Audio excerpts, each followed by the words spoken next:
Well, at least 3 homes have been lost in the devastating bushfires in Western Victoria, and authorities say that number is likely to grow over the coming days. Residents have begun returning to assess the damage from the blaze, with many of them facing thousands of dollars in repairs. It comes as the Prime Minister and Victorian Premier tour the region to see the disaster zone for themselves, announcing support payments for those impacted. And one of those residents is Rob Abbott, who joins us live from his property in Wallora this morning. Good morning to you, Rob. You were able to return back to your property yesterday. Walk us through it. What did you find?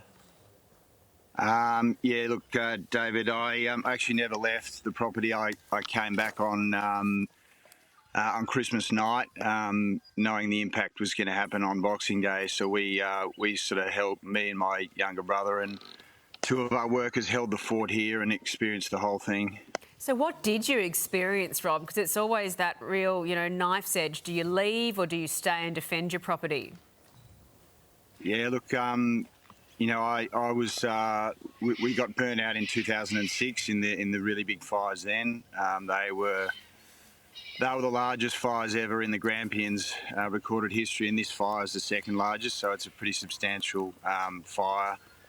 Some 70,000 hectares. But look, we had a fallback plan. We knew where we were going. We were gonna. We had water supply. We had protective gear. We basically had a fallback plan if things went really south. And that it was a very hectic day. There was a lot of people out there who did incredible things, and I think, look, we lost over 50% of our property, and but I regard ourselves as extremely fortunate. Some neighbours lost more country than that, but it could have been a heck of a lot worse. And I can tell you one thing: it was, if it wasn't for the Westmere Group's efforts, all that morning of Boxing Day, firefighting from 7 a.m. till sort of 2 when it broke. And all the private units and the effort that everyone put in, like, it would have been a disaster on a much grander scale. I can guarantee you that. Yeah.